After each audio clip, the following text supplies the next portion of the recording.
নমস্কার বন্ধুরা, প্রিয়াস কিচেনের আরও একটি নতুন পর্বে আপনাদের সকলকে স্বাগত জানাই।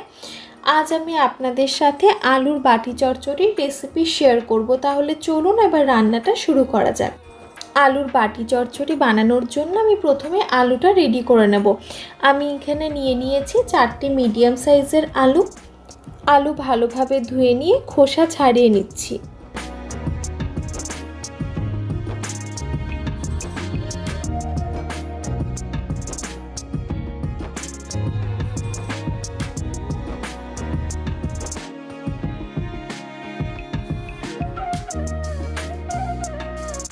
খোসা ছাড়ানো হয়ে গেছে, এবার আলুটা কেটে নেব।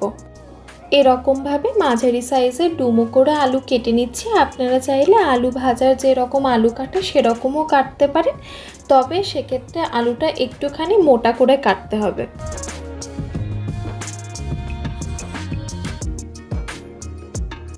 আলু কাটা হয়ে গেলে আলুটা জলের মধ্যে ভিজিয়ে রাখবো, নইলে আলুটা একটু লালচে হয়ে যাবে।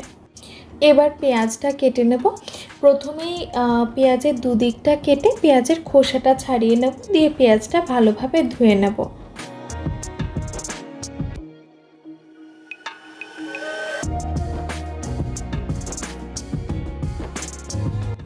তারপর এরকমভাবে মাঝারি সাইজের করে কেটে নেব। যেহেতু আলুটাও আমি একটু ডুমো করে কেটেছি, সেজন্য পেঁয়াজটাও এভাবে কাটলাম। আপনারা যদি আলুটা একটু লম্বা করে কাটেন তাহলে পেঁয়াজটাও স্লাইস করে কাটলে বেশি ভালো লাগবে।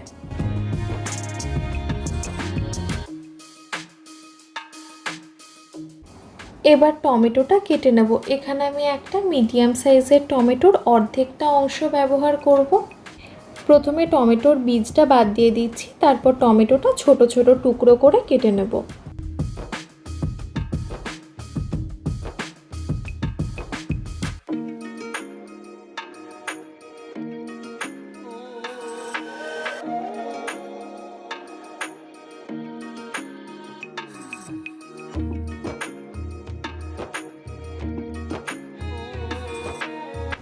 দেখুন, বাটি চচ্চড়ির জন্য সব সবজিগুলো কেটে রেডি করে নিলাম। এবার বাটি চচ্চড়িটা বানিয়ে নেব। যার জন্য নিয়েছি একটা মাঝারি সাইজের বাটি। দিয়ে দিচ্ছি আগের থেকে কেটে রাখা আলু, পেঁয়াজ, টমেটো, 2টো কাঁচা লঙ্কা। আরও দিয়ে দিচ্ছি 1 চামচ আদার পেস্ট, 1/4 চামচ হলুদ গুঁড়ো, 1/4 চামচ কাশ্মীরি লাল লঙ্কার গুঁড়ো, স্বাদ অনুযায়ী লবণ আর 1 টেবিল চামচ সর্ষের তেল। এবার একটা চামচ দিয়ে ভালোভাবে মিশিয়ে দিচ্ছি।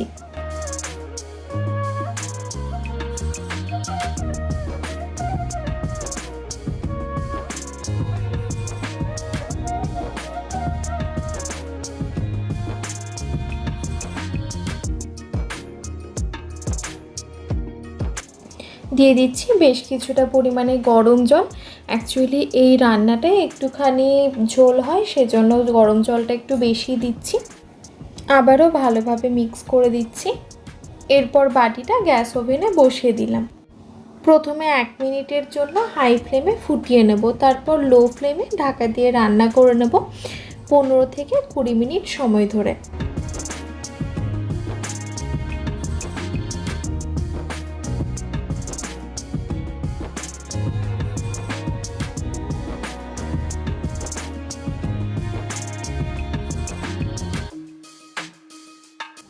এবার ঢাকা খুলে কয়েকটা আলু একটু ম্যাশ করে দেব, যাতে গ্রেভিটা একটুখানি ঠিক হয়ে যায়।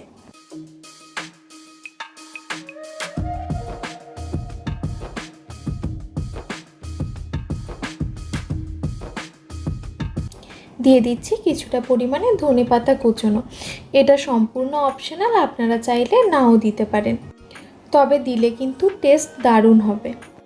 দিয়ে দিচ্ছি 1/2 চামচ মতো চিনি, টেস্টটা ব্যালেন্স করার জন্য।